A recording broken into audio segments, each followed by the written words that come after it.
Bismillahirrahmanirrahim. Assalamualaikum warahmatullahi wabarakatuh. Siswa dan siswi yang berbahagia, alhamdulillah pada hari ini kita bisa bertemu kembali dalam materi pembelajaran ilmu pengetahuan sosial atau IPS oleh saya sendiri, yaitu Pak Suparman SPD. Baik siswa dan siswi sekalian, materi kali ini yaitu mengenai keunggulan dan keterbatasan antar ruang serta pengaruhnya terhadap kegiatan ekonomi, sosial, budaya Indonesia dan ASEAN. Subjudulnya yang akan kita bahas adalah mengenai keunggulan dan keterbatasan serta peran pelaku ekonomi dalam suatu perekonomian. Baik, yang pertama dengan sub tadi yaitu mengenai keunggulan dan keterbatasan antar ruang serta peran pelaku ekonomi dalam suatu perekonomian. Yang pertama adalah keunggulan dan keterbatasan antar ruang dalam permintaan, kemudian dalam penawaran dan dalam teknologi. Kegiatan ekonomi terus dilakukan oleh manusia dalam kehidupan sehari-hari. Itu gunanya adalah untuk memenuhi kebutuhan hidup manusia itu sendiri, di mana kebutuhan hidup setiap manusia bermacam-macam dan selalu bertambah, baik jumlah maupun kualitasnya. Nah, dalam memenuhi kebutuhan, faktor uang akan menentukan tindakan seseorang untuk memenuhi kebutuhannya itu. Misalnya, seseorang yang hidup di kota dan seseorang yang hidup di desa. Nah, ini akan memiliki perilaku yang berbeda dalam memanfaatkan sumber daya yang ada di sekitar mereka. Masyarakat di desa tentunya ini akan lebih banyak memanfaatkan sumber daya yang ada. Sumber daya yang ada yaitu misalkan adanya sawah, perkebunan, peternakan dan yang lainnya. Sedangkan masyarakat kota ini akan lebih banyak membeli barang, membeli barang dan jasa di pasar-pasar modern, misalkan di mall atau di supermarket dan yang lainnya.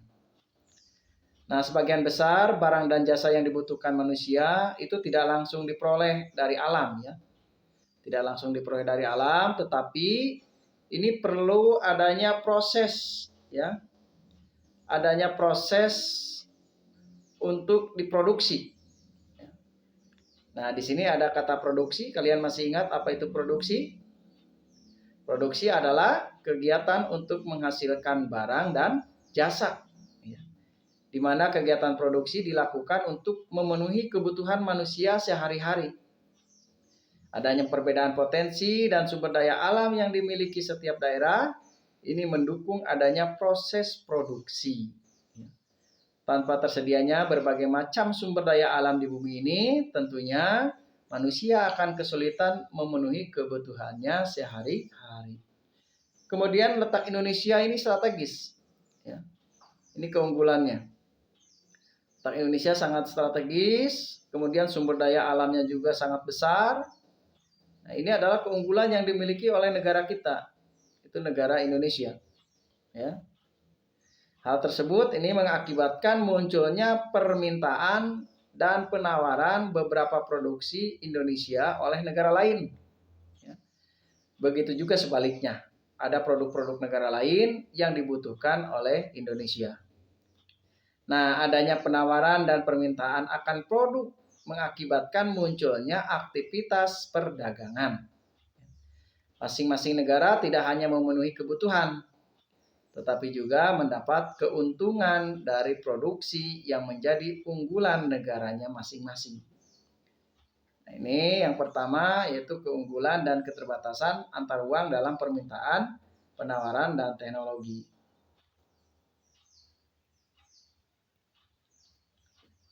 Kemudian kegiatan ekonomi ini terus dilakukan untuk memenuhi kebutuhan hidup, Di antaranya yang kedua yaitu pengertian pelaku ekonomi. Apa itu pelaku ekonomi? Pelaku ekonomi adalah orang atau lembaga yang melakukan kegiatan ekonomi. Nah, itu pengertian ekonomi, ya. Di mana baik orang atau lembaga ini berperan penting dalam menggerakkan perekonomian negara sesuai dengan perannya masing-masing. Ya. Nah, pelaku ekonomi diantaranya yaitu ada pelaku ekonomi, ya. Pelaku ekonomi adalah orang, lembaga atau melakukan kegiatan ekonomi. Pelaku ekonomi adalah diantaranya pertama sebagai konsumen, ya, sebagai konsumen atau rumah tangga keluarga atau RTK, ya, rumah tangga keluarga disingkat RTK, di mana RTK ini adalah kelompok masyarakat yang melakukan kegiatan konsumsi, ya, terhadap barang ataupun jasa tentunya. Ini untuk memenuhi kebutuhan hidup diri sendiri ataupun kebutuhan keluarganya. Ya, ini disebut dengan konsumen rumah tangga atau keluarga. Yang kedua ada yang disebut dengan produsen, ya, atau rumah tangga perusahaan. Nah, rumah tangga produsen dikenal juga dengan RTP. Ini adalah pihak yang melakukan kegiatan produksi. Ya, produksi itu membuat, yaitu kegiatan untuk menghasilkan barang dan jasa guna memenuhi kepentingan orang lain. Nah, itu yang kedua, ya, produsen rumah tangga pelaku ekonomi. Yang ketiga pelaku ekonomi itu adalah rumah tangga pemerintah. Rumah tangga pemerintah ini adalah pihak yang bertugas untuk mengatur, mengendalikan, serta mengadakan kontrol terhadap jalannya roda perekonomian. Ini rumah tangga pemerintah. Kemudian yang keempat adalah rumah tangga luar negeri. Pelaku ekonomi yang keempat yaitu rumah tangga luar negeri. Di mana rumah tangga luar negeri ini adalah orang atau lembaga, ya, yang melakukan kegiatan ekspor dan impor. Ya, ekspor dan impor. Baik berupa hasil produksi, ya, sebagiannya itu disalurkan ke pembeli dalam negeri, kemudian sebagian lagi dijual ke masyarakat luar negeri. Ekspor itu apa? Ya, ekspor adalah arus barang dan jasa dari dalam negeri ke luar negeri. Ya. Nah, yang disebut impor apa? Impor adalah arus barang dan jasa yang masuk dari luar negeri ke dalam negeri. Nah, itu ya. Baik, berikutnya adalah yang ketiga, peran pelaku ekonomi dalam perekonomian. Ya. Pertama, peran rumah tangga konsumen atau RTK. Ya. Nah, barang dan jasa yang dihasilkan oleh rumah tangga perusahaan ini ditunjukkan untuk memenuhi kebutuhan rumah tangga konsumen tentunya. Ya. Rumah tangga konsumen ini memiliki dua peran, yaitu sebagai konsumen dan sebagai penyedia faktor produksi. Faktor produksi meliputi penyediaan lahan, tenaga kerja, modal, dan keahlian. Pendapatan rumah tangga konsumen ini diperoleh dari penggunaan faktor produksi yang dimilikinya, ya. Kemudian pendapatan yang diterima rumah tangga konsumen bisa didapatkan pertama dari sewa, ya, atau rental. Sewa ini adalah balas jasa yang diterima rumah tangga keluarga karena telah menyewakan tanahnya atau barangnya atau jasanya kepada perusahaan. Kemudian yang kedua bisa didapatkan pendapatannya dari upah, wage, ya, upah, yaitu balas jasa yang diterima rumah tangga keluarga karena telah mengorbankan tenaganya, misalkannya untuk bekerja dan perusahaan dalam kegiatan produksi. Kemudian pendapatan yang diterima berikutnya yang ketiga adalah bunga, ya, atau interest yaitu balas jasa yang diterima rumah tangga keluarga karena telah meminjamkan sejumlah dana untuk modal usaha perusahaan dalam kegiatan produksi. Kemudian pendapatan yang keempat, yaitu laba atau profit, ya, yaitu balas jasa yang diterima rumah tangga keluarga karena telah memberikan kontribusi berupa tenaga dan pikirannya dalam mengelola perusahaan sehingga perusahaannya memperoleh laba atau untung. Ya.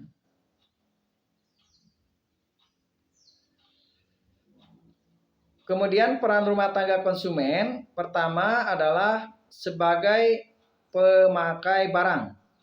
Ya.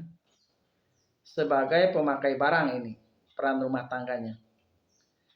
Kemudian selain barang juga sebagai pemakai jasa yang dihasilkan perusahaan untuk memenuhi kebutuhan hidupnya sehari-hari.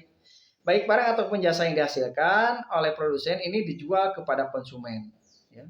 Nah, pertemuan permintaan barang dan jasa dari konsumen dengan penawaran barang dan jasa dari produsen ini terjadi di pasar output atau pasar produk. Ya. Contoh misalkan pasar output adalah minimarket, ya, pasar tradisional, dan bengkel. Kemudian peran yang kedua, ya,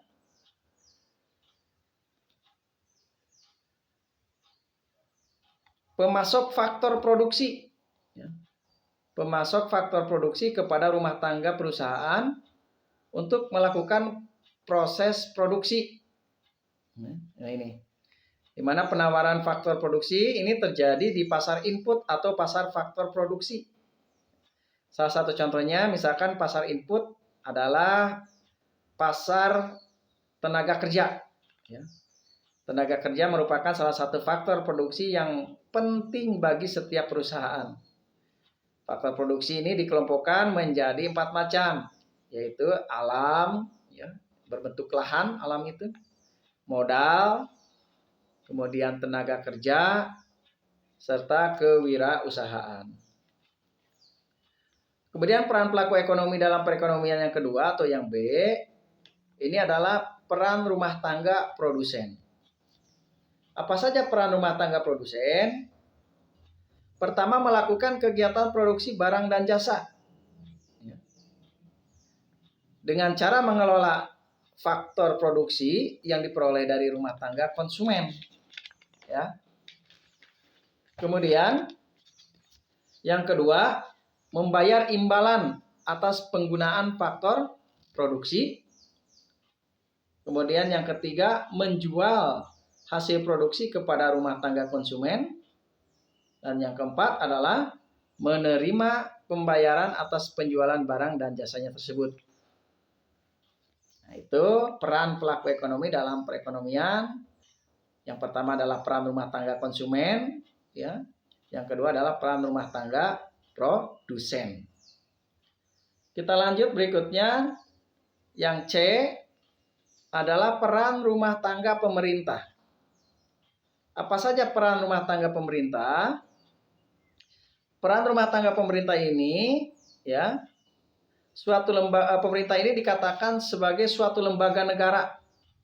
Jadi pemerintah ini adalah suatu lembaga negara atau kepemerintahan yang ada di dalam suatu negara.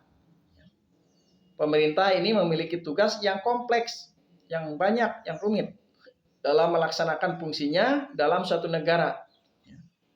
Nah, fungsinya tadi yang pertama, ya, pemerintah juga memiliki tugas yang tidak sedikit dalam bidang ekonomi.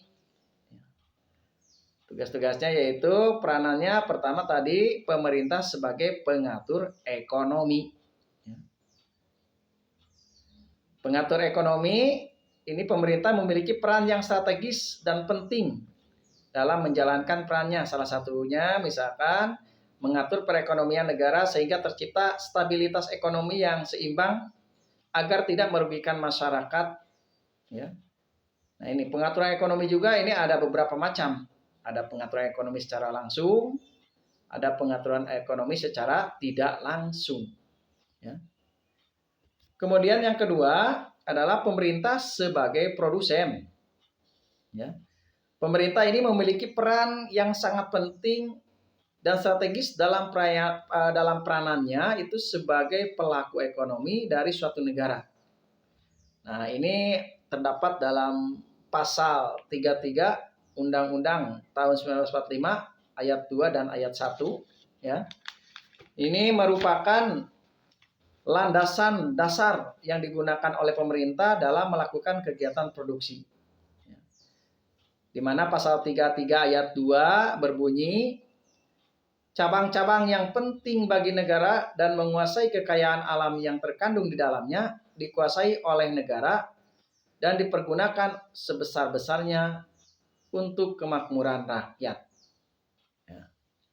Nah, itu bunyi pasal 33 ayat 2. Peranan pemerintah sebagai produsen dalam pelaksanaannya diwujudkan hampir dalam seluruh bidang perekonomian.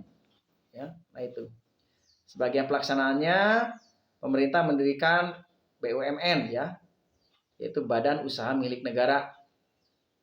Ya, ada BUMD, Badan Usaha Milik Daerah. Ini didirikan masing-masing di provinsi ya, di seluruh Indonesia. Tujuannya yaitu memudahkan pelaksanaan kegiatan produksi. Tuh, ya. Kemudian berikutnya ketiga, pemerintah sebagai konsumen. Ya. Pemerintah sebagai konsumen. Bagaimana sebagai konsumen? Nah, sebagai konsumen, pemerintah membutuhkan banyak barang sebagai bahan untuk operasional sehari-harinya, ya. Untuk kegiatan rapat, misalkan, ya, untuk kegiatan survei dan lain-lain, ya. Untuk membutuhkan komputer, kertas, kendaraan, ya, tenaga ahli dan yang lainnya. Nah, sama halnya ketika pemerintah menjalankan tugas pemerintahannya untuk melayani rakyat, seperti membangun gedung sekolah, misalkan ya, membangun jalan raya, ya, atau rumah sakit. Nah, ini tentu pemerintah membutuhkan bahan-bahan apa saja untuk bangunan, ya, seperti misalkan pasir, semen, batu bata dan lain sebagainya. Nah, namun kegiatan konsumen pemerintah ini tidak hanya terbatas itu saja, ya. Kegiatan belanja negara sangatlah banyak, ya, seperti misalkan membeli peralatan kesehatan, ya, membayar gaji pegawai negeri, ya, dan lain sebagainya. Nah, itu untuk peran rumah tangga pemerintah.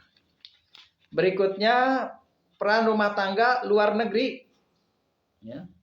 Apa saja peran rumah tangga luar negeri? Ya, sebagai pelaku ekonomi, ya, masyarakat luar negeri ini memiliki peran besar, ya, peran besar di era globalisasi ini. Ya. Suatu negara ini tidak akan dapat mencukupi kebutuhan dengan memproduksi barang sendiri, tidak akan bisa, ya, tanpa adanya bantuan atau hubungan dengan negara lain. Nah, untuk mencukupi kebutuhan ekonomi tersebut, ini diperlukan peranan masyarakat luar negeri. Sehingga kegiatan ekonominya juga sangat dipengaruhi oleh dunia internasional. Jadi kegiatan ekonomi yang dilakukan oleh masyarakat luar negeri adalah kegiatan ekonomi internasional. Meliputi segala kegiatan mengenai hubungan ekonomi antar negara. Baik mengenai perdagangan internasional maupun lalu lintas pembayaran internasional, serta kerjasama ekonomi regional dan ekonomi internasional. Ya. Nah, ini peranan-peranannya, ya. Tadi yang pertama yaitu menyediakan kebutuhan barang impor. Kemudian yang kedua yaitu membeli hasil-hasil barang ekspor suatu negara. Ya. Kemudian yang ketiga menyediakan kredit untuk pemerintah dan swasta dalam negerinya. Kemudian yang keempat, masuk ke dalam pasar uang, ya, dalam negeri sebagai penyalur uang dari luar negeri, ya, permintaan kredit, bahkan uang kartal rupiah untuk kebutuhan cabang-cabang perusahaan mereka yang ada di Indonesia. Ya. Kemudian yang kelima, sebagai penghubung pasar uang dalam negeri dengan pasar uang luar negeri. Nah, itulah materi kali ini yang perlu disampaikan. yaitu mengenai keunggulan dan keterbatasan ruang serta peran pelaku dalam suatu perekonomian. Saya kira cukup selesai sudah mengenai materi kali ini. Mudah-mudahan kalian bisa memahaminya dan tentunya ini diharapkan bisa bermanfaat buat kalian semuanya. Terima kasih atas perhatiannya. Sampai ketemu lagi pada pembelajaran berikutnya. Wassalamualaikum warahmatullahi wabarakatuh.